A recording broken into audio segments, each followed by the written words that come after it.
নমস্কার। কবিতা ক্যাম্পাস পত্রিকায় প্রকাশিত আমার কিছু কবিতা পড়ব। এই কবিতাগুলো আমি আমার নিজের সংগ্রহ থেকেই পড়তে পারতাম, যেভাবে আমি পড়ে থাকি পড়তেই পারতাম, কিন্তু কবিতা ক্যাম্পাস পত্রিকায় থেকে পড়ার একটাই উদ্দেশ্য যে পত্রিকার সম্পাদকের কাছে, পত্রিকার অন্যান্য পাঠকবর্গের কাছে আমার কৃতজ্ঞতা স্বীকার করা। কিছু রতি কিছু ক্ষতি, এই শীর্ষনামে, এটি মূল শীর্ষনাম।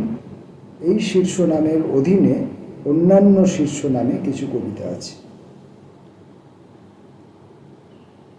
প্রথম কবিতার নাম ডাস্টার। মশা তার দংশনের নিষ্ঠা অক্ষুণ্ণ রেখেছে, বল্মিক সব কিছু মাটি করে দেয় আজও। শুধু মানুষ আজও দ্বিধায় আছে, বয়স ও তারুণ্যের ভিন্ন ভিন্ন মুদ্রায়।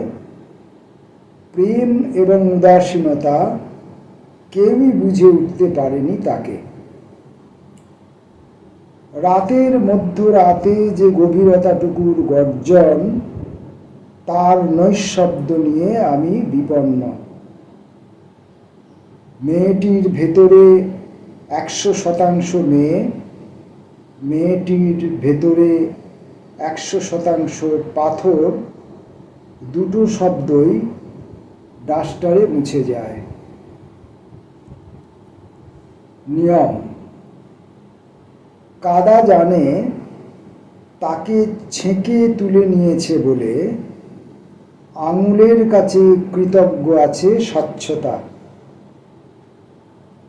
বালির দানার আছে যে ভার, স্রোতের একেবারে নিচে থেকে সে তরমুজকে তর্জমা করে। অন্য সকলের মতো কাদাও জানে জল না থাকলে ঘড়ি চলত না, তবু আঙুলের ফাঁকে ফাঁকে সংশয়। হরণ। আমাকে দেখলেই পংক্তি দূরে চলে যায়। অনুমতি ছাড়াই যখন অভিমান সক্রিয় হয়ে ওঠে, নিম্নচাপ সৃষ্টি করে তরল পাষাণে। তুফানের সামনে যার চ্যালেঞ্জ হওয়ার কথা, সে তখন কোনো পংক্তিতে প্রথম আসনটির জন্য লোলুপ। কেবল আমারই অযোগ্যতার কারণে রাত্রি তার যাবতীয় অলঙ্কার হারায় কিষ্কিন্ধা পর্বতে। একটি মথের রেণু মাখার স্বপ্নে জাগে প্রেম উচ্চারণ। ছিপ। হাত থেকে পিছলে বেরিয়ে গেছে শিঙি। যাওয়ার সময় কাঁটা পরিপাটি। এখন চোখের সামনে জলের সঙ্গে তার ঢলাঢলি। রোদের ঝকমকে চিঠি গাছের পাতায়, আর সব উন্মুক্ত গোপনেরা পরস্পরের রূপ দেখে নিচ্ছে পরম আদরে। সারা পৃথিবী থেকে প্রত্যাখ্যাত বঞ্চনা কেবল আমার কাছে আশ্রয় নিয়েছে, আমি তাকে নিয়ে জড়িয়ে মরিয়ে শুয়ে। আধ পোড়া। একটা পোড়া চিঠি পড়েছিল এখানে, আগুনে পুড়েছিল। সে আগুন কার? কিছু বাক্য ও অক্ষর আধ পোড়া। যারা পুরো ছাই হয়ে গেছে তাদের কথা জানা যাবে না। ছাইয়ের ভাষা আর চিঠির ভাষা এক নয়। পোড়া চিঠির পাশে আমি বসেছিলাম কয়েক জন্ম, মাংস পোড়ার গন্ধ ছড়াচ্ছি এখন।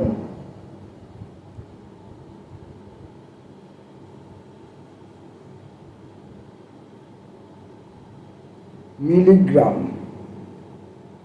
নিজের ওজন আমি গ্রাম দিয়ে নির্ণয় করি। সেটুকুও না হলেই ভালো হতো। কেজি, কুইন্টাল, টন থাকে ভিন্ন ভিন্ন রাস্তায়। সেসব রাস্তা রং ও তারা চিহ্নিত থাকে। গ্রামের আগে তাই মিলি ব্যবহার করতে চাই। শরীর হালকা থাকে, চলাফেরাতে সুবিধা হয় বিস্তর। এদিকে মিলি ব্যবহার বেড়ে যাওয়ায় মিলির সঙ্গে আমার যৌন সম্পর্কের সন্ধান করে অনেকে। তবে কি ন্যানোর দিকে যাব? কবিতা ক্যাম্পাসে প্রকাশিত আমার কবিতা কিছু রতি ও কিছু ক্ষতি, এই সিরিজ থেকে কবিতা পড়ছি। এখনকার কবিতাটির নাম ডিএনএ। বাবার লাঠি পাশে নিয়ে শুয়েছিলাম। নিজে আমাকে ওটা দিয়ে যায়নি বাবা, কিন্তু সে লাঠি নিজেই বুঝে নিয়েছিল কার দরকার হবে তাকে। টাকা পয়সা, নাম সুনাম, লিভার কিডনি যেখানে সেখানে ফেলে রাখা আমার অভ্যাস। কেউ কখনো হাত দেয়নি তাতে। কোনো ক্রয়যোগ্য জিনিস হাতানোর জন্য চোরেরা অহেতুক সময় নষ্ট করে না। অথচ বাবার লাঠিটা চুরি গেল। অনেক খোঁজ খবর, থানা পুলিশ করা হলো। অবশেষে সন্ধান পাওয়া গেল এক্স-রে প্লেটে, আমার টিবিয়া ফিবুলার মাঝে।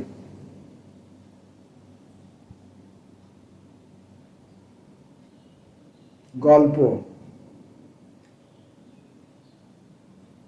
খানিকটা গল্পের মতো বেড়ে ওঠা গাছ ছায়ার সঙ্গে সম্পর্কে বেঁধেছে নিজেকে। ছায়া তার সাঙ্গপাঙ্গদের ছাড়া থাকে না। সুতরাং গাছ এবং ছায়া এবং ইত্যাদি সংসারের গল্প যেরকম হয়, সংসার বাদ দিয়ে অন্য কোনো কথা বলতে চাইনি।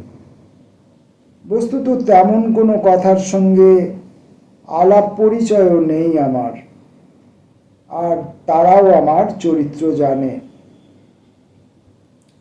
গাছের নিচে যে ছায়াটা পড়ে আছে তার পাশেই দাঁড়িয়ে থাকে গাছটা।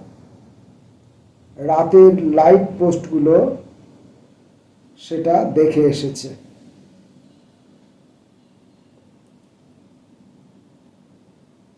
সিসিটিভি। ছাদের উপর সিঁড়িঘরের জানালায় চোখ জোড়াকে লাগিয়ে রেখেছি। নিচে আমাদের রুগ্ন শহর কারো অপেক্ষায়। মৌনতার মধ্যে ঢেকে রেখেছে তার সমস্ত কথার সারেঙ্গি। তৃষ্ণার্ত স্বপ্নের বন্ধুর নাম রাস্তা। সেও এক অপেক্ষার ছবি আঁকায় মৌন। কখন তোমার পায়ের ছাপ পড়বে সেখানে? তুমি শব্দটি এখানে ব্যাকরণের বাঁধা নিয়ম অনুযায়ী একবচন নয়, ক্রমবর্ধমান মাথার সংখ্যা। অপেক্ষার সময়ও পরিমাপযোগ্য নয়, কেবল পৌনপুনিক।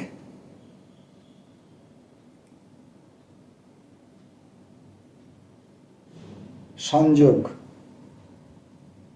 সূর্যের আলোয় রং টাঙিয়ে রাখবো বলে বেশ খানিকটা দড়ি কিনে আনি। চতুর্দিক থেকে রং সংগ্রহের জন্য যখন ব্যস্ত, কিভাবে যেন সেই দড়িতে অনেক গিঁট পড়ে যায়। যত খুলতে যাই তত বাড়ে। প্রতিদিন সকালে একদল পাখি আমার সঙ্গে দেখা করতে আসে। অপ্রয়োজনটাই তাদের কাছে মুখ্য প্রয়োজন। আজ বলে গেল, বিবেক বুদ্ধি দিয়ে সব প্রশ্নের উত্তর মেলে না। অবিবেচকের বুদ্ধিহীনতাই নদীকে বহমান রাখতে সাহায্য করে। রঙের কৌলিন্য আজ বেরঙের সান্নিধ্যে তুমুল তুফান। আর একটি কবিতা পড়ব, প্রোফাইল। দিনে কতবার কখন কখন প্ল্যাটফর্ম টিকিট কাটছো জানতে পারি। পিঁপড়ের কাছে শেখা আমার অন্বেষণ কৌশল। হাঁটা দেখলেই আমি বুঝতে পারি লোকটা কোন দিকে যাবে।